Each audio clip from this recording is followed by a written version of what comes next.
Bonjour à tous, merci beaucoup d'être présents pour cet atelier sur le calcul des émissions de gaz à effet de serre du transport de marchandises à l'heure de l'urgence climatique et de la CSRD. Je vais faire une rapide présentation. Je suis Florence Mazot, je suis directrice décarbonation chez Siteness, qui est un outil analytique de la data transport, donc une plateforme analytique SaaS qui adresse les sujets du coût, de la qualité de service et du carbone. Donc je m'occupe du module qu'on appelle chez nous carbone, qui est constitué de 3 fonctionnalités. Une fonctionnalité de calcul d'émissions, une fonctionnalité de pilotage de ces émissions et une fonctionnalité de simulation de levier de décarbonation. Et nous sommes en stand R238. Bon, de toute façon, vous pouvez nous retrouver sur le plan si vous voulez poursuivre les échanges éventuellement.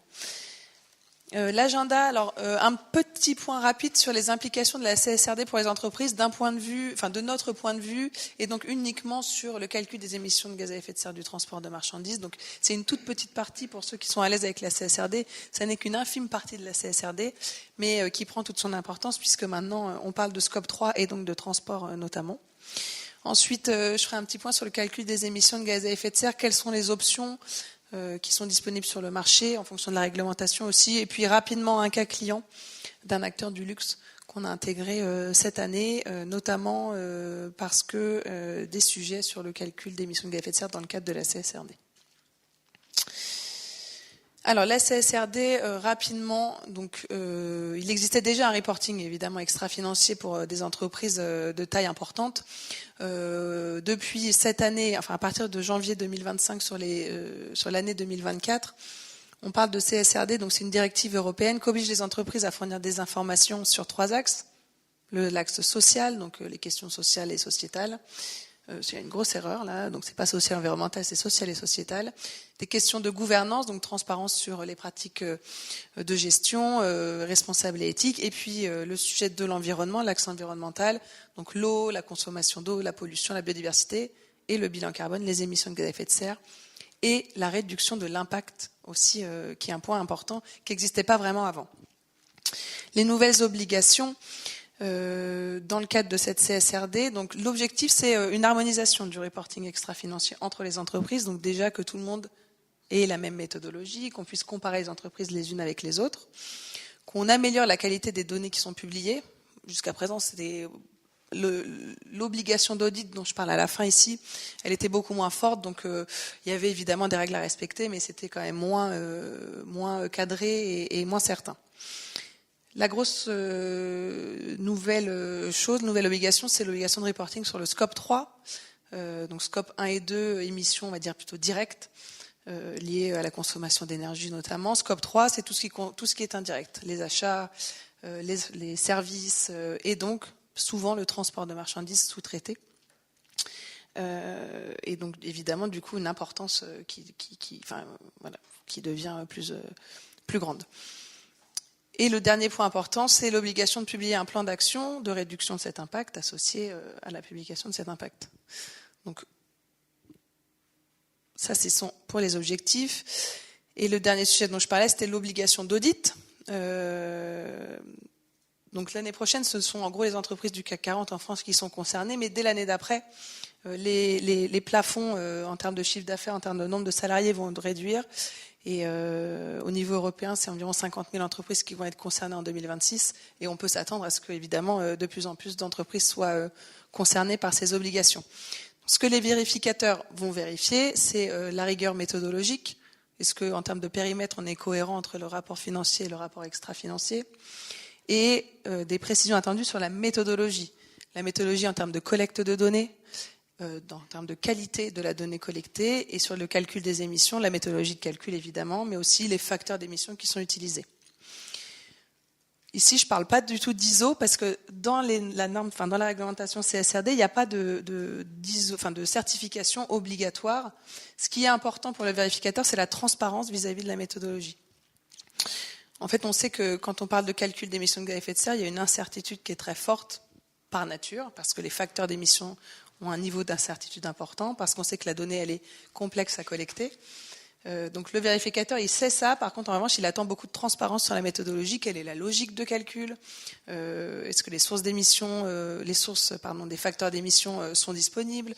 Je parle de certification, mais parce que ça évite aussi, quand on utilise par exemple, un outil certifié, ça permet de répondre à certaines questions de par la certification. Mais voilà, ce qu'il faut juste avoir en tête, c'est que il faut que la méthodologie soit transparente et logique, mais qu'il n'y a pas de niveau de précision attendu, en tout cas pour le moment, par le vérificateur. Il n'y a pas de niveau obligatoire de précision.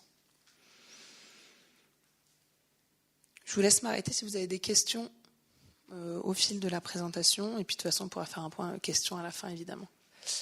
Alors sur le calcul des émissions de gaz à effet de serre, je ne sais pas quel est votre niveau à tous sur le sujet, donc peut-être que je vais partir d'un point un peu bas, mais enfin, en gros, en tant que chargeur, je ne sais pas s'il y a des transporteurs dans la salle, qu'ils se dénoncent, il n'y en a pas. Bon, en tant que chargeur, du coup, vous avez deux options pour calculer vos émissions de gaz à effet de serre, soit vous consolidez les émissions qui sont calculées par les prestataires et qui vous sont transmises. En France, les prestataires ont une obligation de communiquer leurs émissions de gaz à effet de serre à leurs clients sur les flux franco-français, donc départ et destination France. Bon, la réglementation elle est assez peu coercitive, il n'y a pas de sanctions, en tout cas sanctions très faibles en termes financiers. Donc tous les prestataires ne le font pas et il n'y a pas vraiment d'obligation en termes de moyens de communication, de fréquence de communication. Donc voilà, ils ne le font pas tous régulièrement. Ça, c'est la première option. La deuxième option, c'est le calcul vous-même des émissions de gaz à effet de serre. Juste sur le point, alors le calcul des prestataires, je ne l'aborde pas après, parce que je me focalise sur le recalcul des émissions, parce que chez Siteness, nous, alors, notre position, c'est pas de dire que les prestataires sont pas capables de faire le calcul. En théorie, sur le papier, ce sont eux les mieux placés pour faire un calcul d'émissions de gaz à effet de serre précis, qui correspond à la réalité. Sauf qu'on l'a dit, il n'y a pas d'obligation en termes de publication, de transmission de l'information auprès de leurs clients. Quand ils le font, souvent, je ne sais pas si vous avez déjà eu l'occasion d'avoir des reportings CO2 de la part des prestataires, mais le niveau de détail n'est pas le même d'un prestataire à l'autre. On a des reportings annuels, des reportings mensuels, parfois consolidés, parfois non, parfois au détail de l'expédition. Bon, ça, je ne l'ai jamais vu, je pense, mais à l'expédition. Donc, parfois, c'est même pas le même périmètre de calcul. Il y en a qui on parle en WTW, donc du puits à la roue, donc en prenant en compte l'impact global, depuis l'extraction, on va dire, du carburant jusqu'à son utilisation. Parfois, c'est une communication juste sur la consommation du carburant en tant que tel, donc on n'a pas la partie. Et surtout, les méthodologies de calcul entre les prestataires sont différentes. Donc, ça veut dire que vous avez des chiffres que vous pouvez sommer, mais qui ne sont pas comparables les uns aux autres. Donc, que vous pouvez utiliser dans le cadre d'un reporting, mais qui, dès lors que vous allez rentrer dans une démarche d'amélioration, ne va pas vous servir à grand-chose, si ce n'est à rien, voire même vous induire en erreur, parce qu'en fait, vous ne comparez pas des choses comparables. Donc, notre position, nous, c'est de dire qu'aujourd'hui, le marché et la réglementation ne permettent pas d'utiliser cette donnée. Les prestataires travaillent sur le sujet. Ils ont en parallèle d'autres problèmes, notamment, on l'a vu ce matin dans la conférence d'ouverture. Ils ont d'autres sujets. Le calcul d'émissions, c'est clairement pas leur priorité. Et je dirais, il faut qu'ils aient une autre priorité sur la décarbonation, c'est de trouver des solutions pour décarboner, d'investir dans des véhicules, etc. Donc, c'est vrai que le marché est encore très loin de proposer des options comparables et donc de pouvoir utiliser cette donnée. Du coup, en tant que chargeur, si vous voulez progresser sur le sujet, il faut recalculer les émissions. Et donc là, il y a plusieurs solutions possibles. L'option 1, qui est la moins précise, c'est calculer une émission de gaz à effet de serre sur la base d'un budget transporté. Donc combien j'ai dépensé en transport, et j'utilise des facteurs d'émission qui sont exprimés en émissions de gaz à effet de serre par euro. On s'en doute, c'est des facteurs d'émission qui sont très moyennisés, qui ne correspondent pas à grand-chose. Et puis une dépense transport, elle est associée à des remises annuelles, elle est associée à des discussions contractuelles qui ne sont pas du tout représentatives d'une réalité opérationnelle. N'empêche que ça permet quand même d'avoir un premier calcul, mais qui est très peu précis. L'option à l'extrême inverse, c'est la consommation réelle d'énergie. Donc, je calcule mon émission de gaz à effet de serre en utilisant des facteurs d'émission par litre consommé, par kilowattheure, par mètre cube, en utilisant la consommation réelle d'énergie. Sauf que cette donnée-là, on ne l'a jamais, sauf si on a une flotte propre. Et encore, on va l'avoir au global, mais pour le ramener à l'expédition, c'est compliqué parce qu'on va l'avoir à l'immatriculation, mais pas forcément à l'expédition. Donc ça, c'est le meilleur des mondes, sauf que bien souvent, on n'a pas cette option. Donc l'option qui reste, c'est remodéliser en fait un schéma d'exploitation, une organisation de transport. Donc là, de nouveau, on a deux autres options. Donc je disais la modélisation de l'organisation de transport pour estimer les émissions de gaz à effet de serre sur la base de la tonne kilomètre. Donc une tonne kilomètre, c'est une tonne transportée sur 1 kilomètre. Et donc là, on peut utiliser des facteurs d'émission en kilos de CO2 équivalent par tonne kilomètre, par mode de transport. Donc cette méthodologie, elle est plutôt accessible, parce qu'en général, on connaît quand même le poids qu'on transporte. On peut estimer les distances parcourues. Ça demande quand même pas mal de travail quand on a une organisation complexe avec des sites de départ, des clients partout dans le monde. Mais bon, on peut quand même passer du temps à le faire.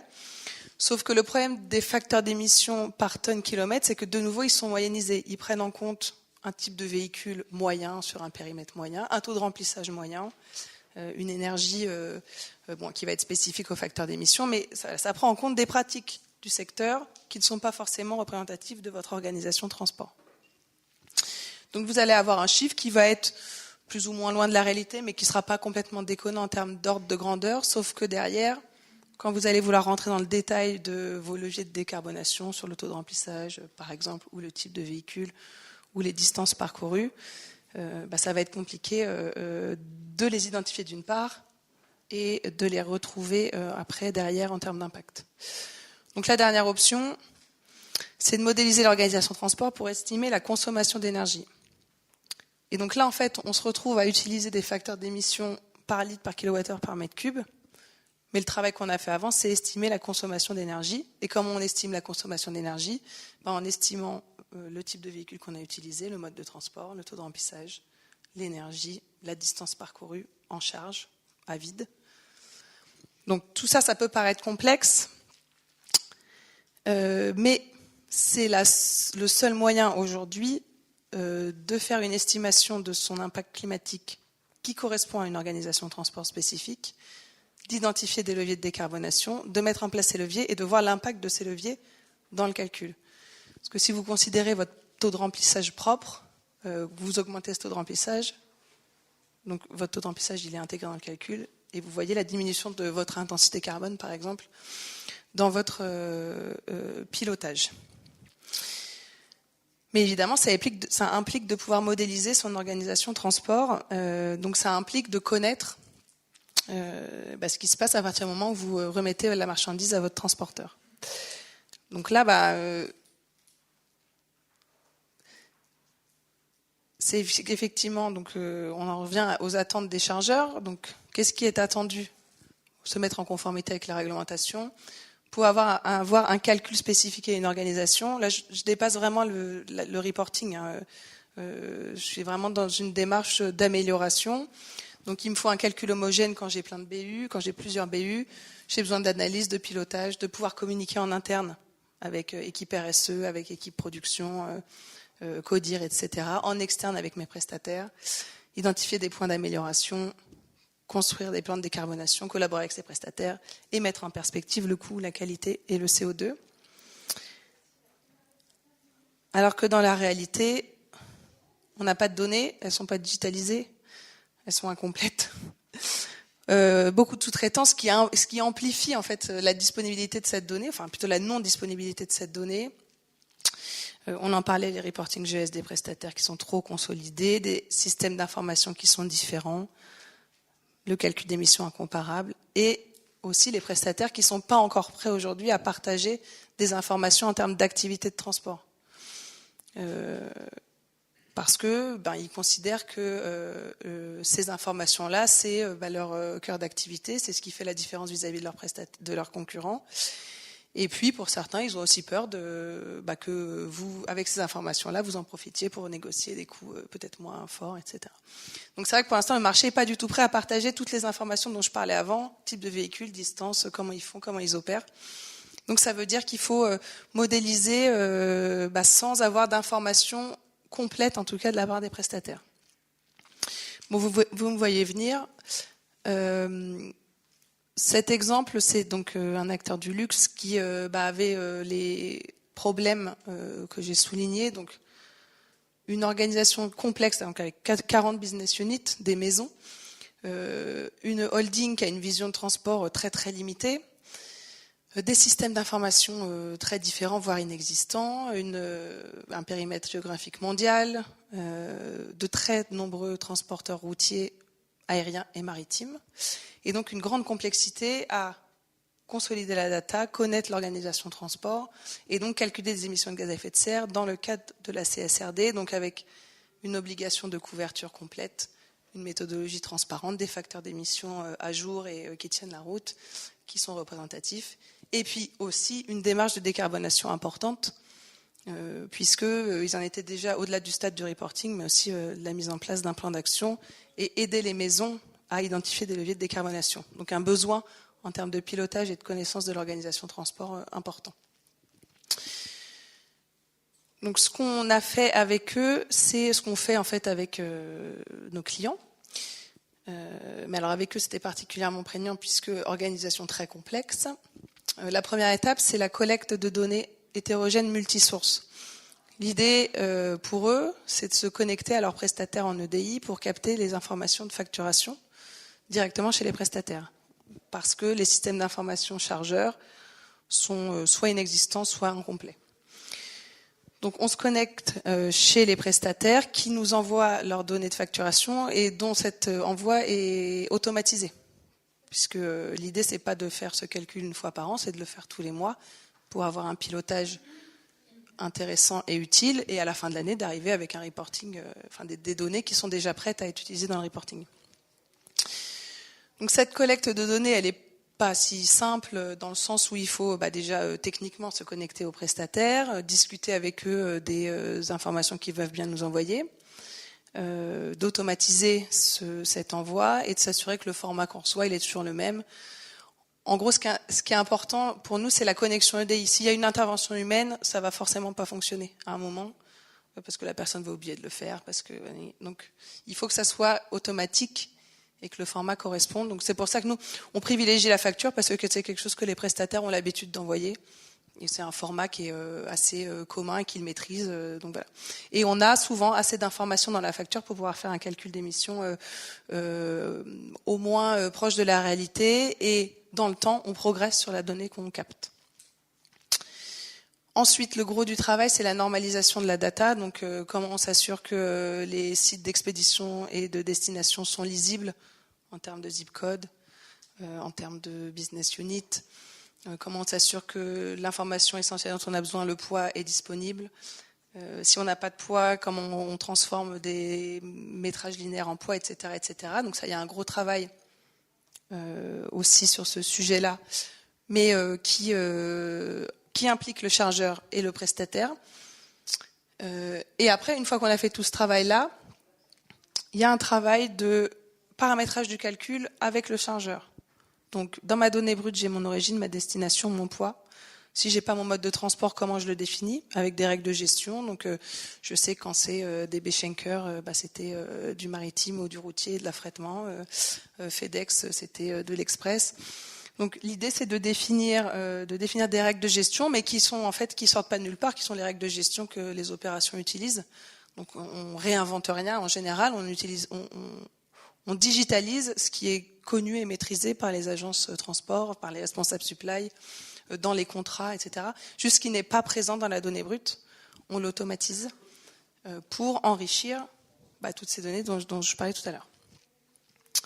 Et ensuite, on envoie expédition par expédition le calcul dans le calculateur Siteness. Donc, chez Siteness, il y a un calculateur réseau qui modélise les réseaux routiers en Europe et qui intègre des valeurs par défaut sur ce que je vous disais, type de véhicule, etc. Et on utilise Ecotransit.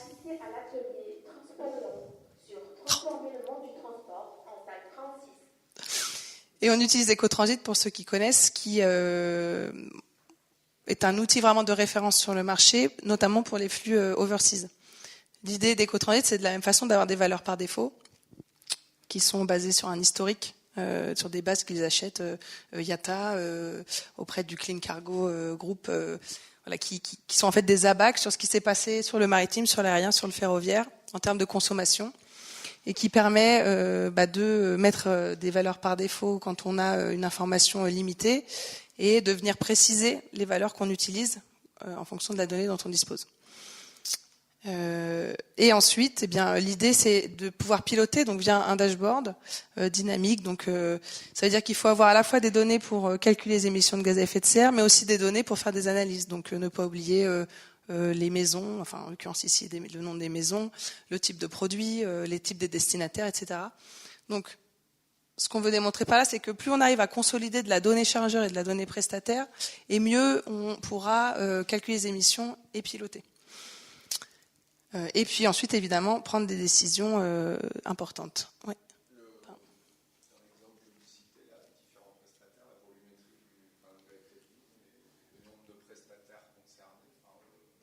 Le nombre. Alors là aujourd'hui, eux, ils ont choisi de se focaliser sur leurs 80-20 d'émissions, c'est l'aérien. Dans le luxe, c'est assez simple. Donc aujourd'hui, il y a, je crois, 15 maisons, je pense, sur les 40 qui sont connectées et 30 prestataires qui représentent 80% de leurs émissions.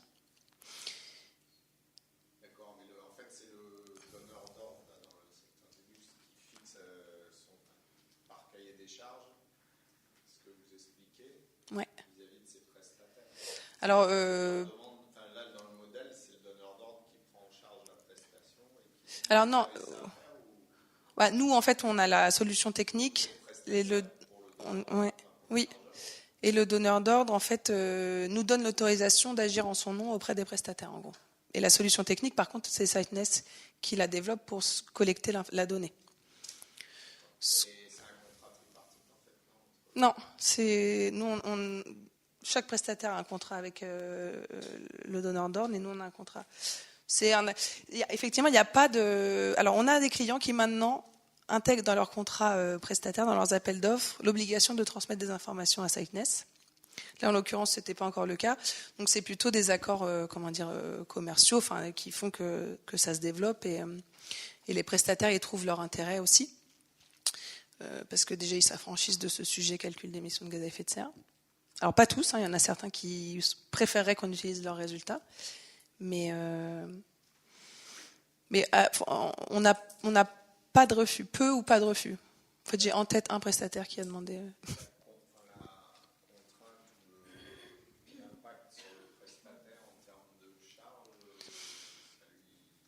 Justement,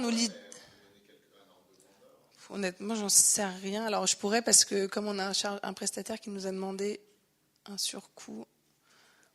C'était quelques jours de développement, mais je n'ai plus en tête. Mais nous, l'idée, c'est de capter de la donnée qui, normalement, est déjà EDIsée, puisque c'est de la facturation. Donc, oui. Oui, alors, en fait, ce qui fonctionne le mieux, c'est de ne pas forcer le format. Ça, c'est clair. Et c'est de prendre le format disponible chez le prestataire. Et en fait, nous, c'est assez simple, finalement, puisque le mapping, il est chez nous. Il se fait chez nous quand le format n'est pas forcé chez le prestataire. Donc ça marche bien. Quand on force le format, en fait, il y a toujours un moment où ça dérive et où le format n'est plus respecté.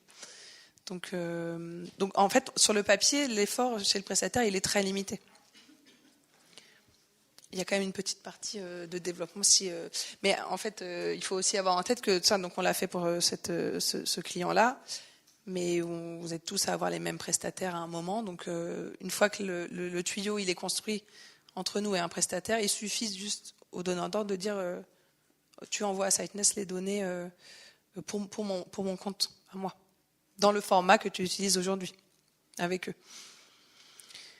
Mais c'est pour ça, en fait, de toute façon, aujourd'hui, la donnée pour faire du calcul d'émissions, elle n'est pas disponible, elle n'est pas digitalisée. C'était quelque chose dont personne ne se servait jusqu'à présent. Donc, il vaut mieux partir de ce qui existe. Et ensuite, les prestataires vont progresser sur la digitalisation de la donnée utile. Mais aujourd'hui, ce qui existe et ce qui est digitalisé, c'est de la donnée de facturation. Donc, et on peut déjà avoir plein d'informations, notamment sur les flux overseas. On a les ports, les aéroports de transit, on peut avoir des numéros de vol. On a déjà plein d'informations qui sont déjà très très précises pour faire du calcul d'émissions. Voilà, alors bon, très rapidement, les résultats, évidemment, l'idée, au-delà du reporting, c'est le calcul fiable, mais surtout, il est où le calcul? Il n'est pas là. Enfin, en tout cas, le calcul homogène multi-business unit.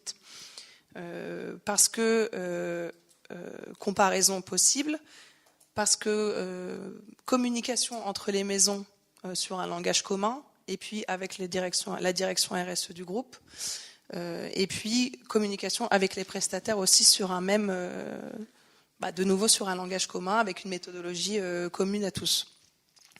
Et puis derrière, ce qui est important aussi, c'est que, je le disais tout à l'heure, c'est que si vous faites un calcul à l'expédition en prenant en compte des notions techniques d'activité transport, vous pouvez aller identifier des leviers qui sont propres aux chargeurs. Parce que l'achat d'énergie alternative, effectivement, ça a un impact énorme, mais ça va plutôt être chez vos prestataires, donc ou à la direction des achats indirects. Mais vous pouvez travailler, vous, sur de l'optimisation, sur de la réduction des distances, sur des types de véhicules, sur de la consolidation de flux. Donc tout ça, pour faire ça, il vous faut des émissions de gaz à effet de serre, certes, mais il vous faut aussi des ratios d'activité que vous allez pouvoir suivre, et notamment dans le temps. Je prends toujours l'exemple du taux de remplissage parce qu'il est quand même assez parlant et facile à mettre en œuvre. Mais voilà, un de nos combats aussi chez Siteness, c'est de donner un peu de responsabilité de la décarbonation côté chargeur, enfin de faire en sorte que le secteur progresse à la fois côté prestataire, mais aussi côté chargeur. Et on pense que ça passe par du pilotage au niveau activité transport. Donc, n'hésitez pas si vous avez d'autres questions d'ici demain. Je suis disponible. Merci beaucoup.